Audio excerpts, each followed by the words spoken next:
Okay, so we're looking at lesson 4.7. It says a sequence is a function whose domain is the natural numbers and whose outputs are the terms in the sequence. You can write a sequence using a recursive formula. A recursive formula is a function rule that relates each term of a sequence after the first to the ones before it. Consider the sequence 7, 11, 15, and 19. You can use the common difference of the terms of an arithmetic sequence to write a recursive formula for the sequence. For the sequence 7, 11, 15, and 19, the common difference is 4. So we write in here, let n equal the term of the sequence.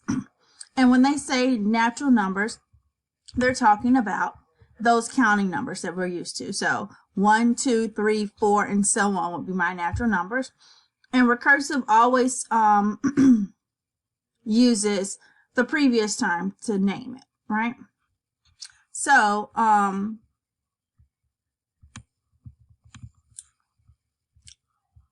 we have a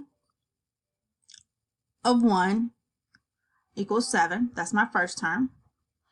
And then the value 2 is a of 2 equals a of 1 plus 4. So this is the first term. A of 1 is 7 plus 4 equals 11.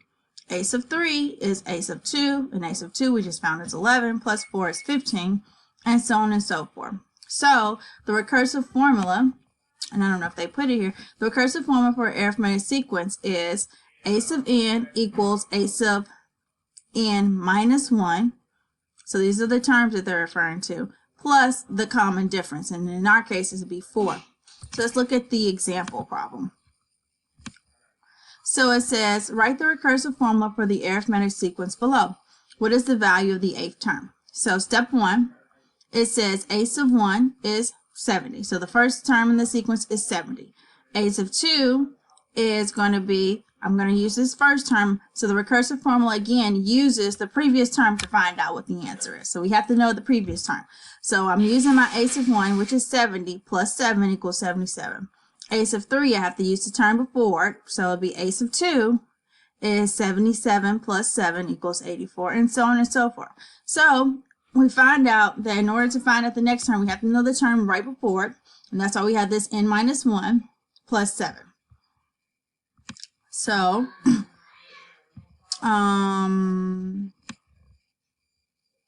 then it says find the 8th value.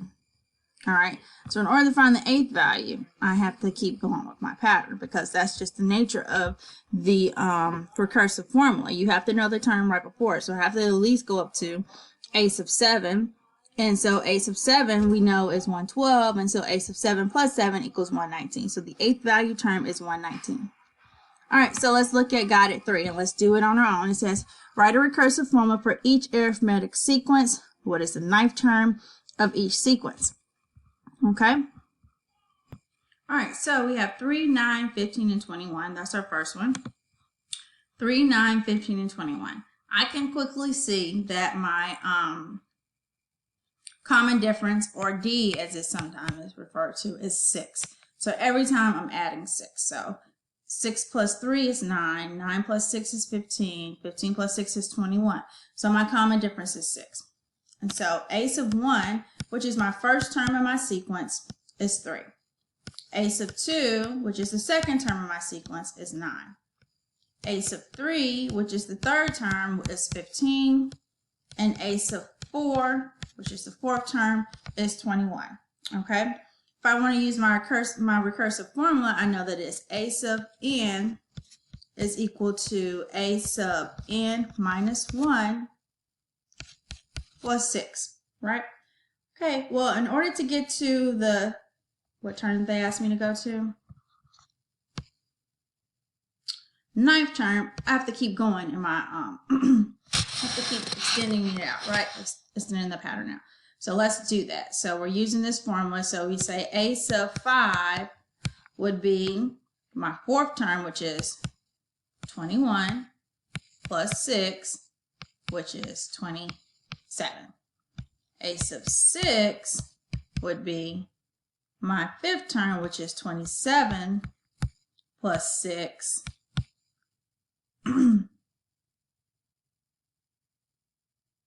Just making sure I did that math correctly. Which would be 33.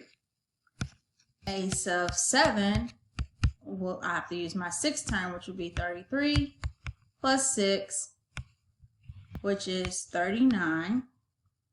A sub 8, we're almost there.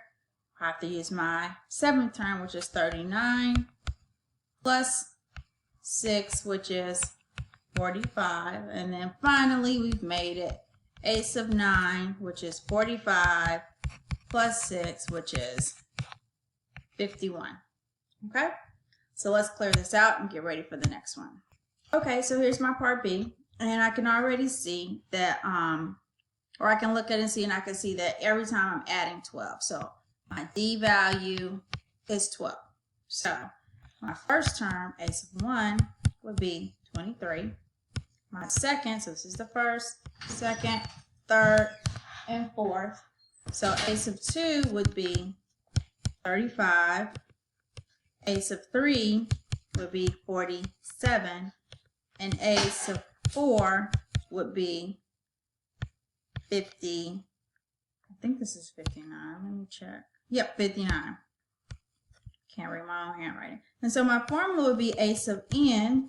And remember, recursive uses the previous term. So that's A sub n minus 1. And then plus my D term, or my common difference, which would be 12. So now we can go on to find the ninth term. So A sub 5 would be using my previous term, my fourth term, A sub 4, so that's 59 plus 12. And let me do that so I don't make any mistakes. 71. A sub 6 would be, I'm using my fifth term now, 71 plus 12, I'm going to just do it, 83. A sub 7 will use my 83 plus 12 would give me 95. A sub 8 and I would give me 95 plus 12, 107. And we're almost there. A sub 9, the final one, would be 107 plus 12, 119. Okay, so let's clear this out and do the next one.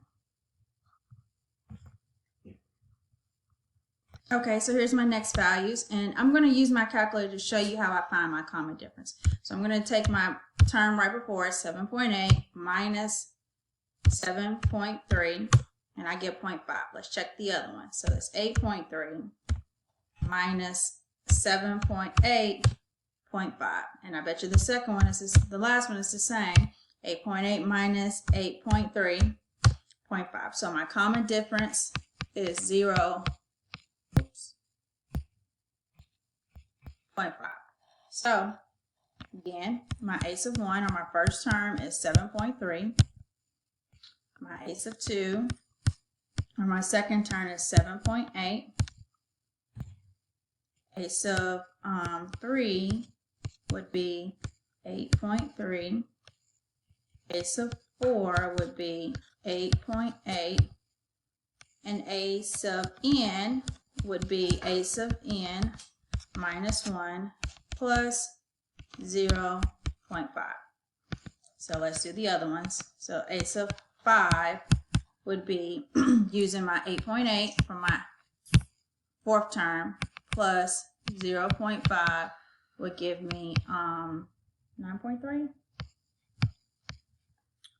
A sub 6 would give me 9.3 plus 0.5, 9.8. A of 7 would give me 9.8 plus 0.5 would give me 10.3.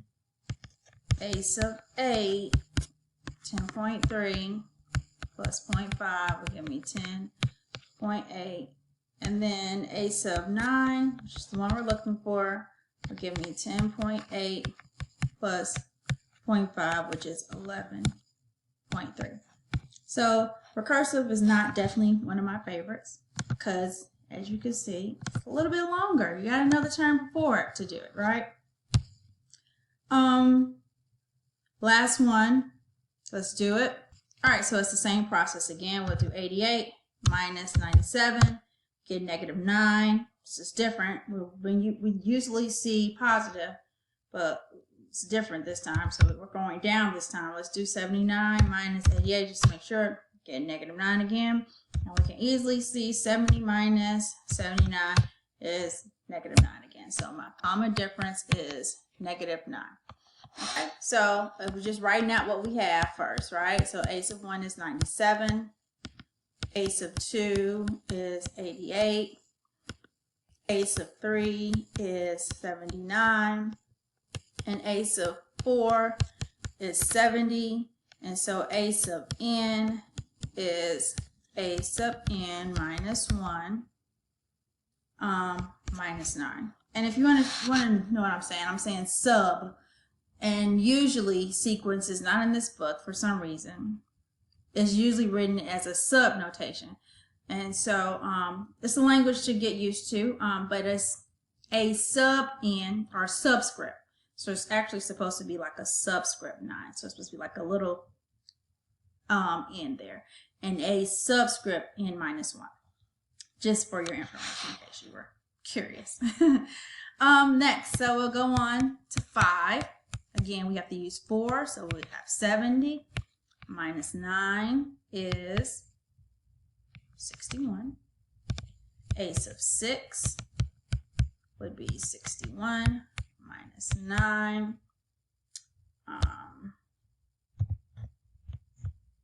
52. A sub 7 would be 52 minus 9. 43. A sub 8 would be 43 minus 9, 34. And a sub 9 is 34 minus 9, which is 23. Okay, so we've done them all, almost except for E. It says, is a recursive formula a useful way to find a value of an arithmetic sequence? Explain. In my opinion, it could be. I guess it depends on your situation. If you have to find the 75th term, then and you only know the first term, then it's probably not the most effective way. If you have to find the 5th term and you know the 2nd term already, it probably won't be that big of a deal. But recursive is not my favorite, and we will see explicit formula, which is a little bit, for me, a little bit better in the next example. And I hope that this example helped.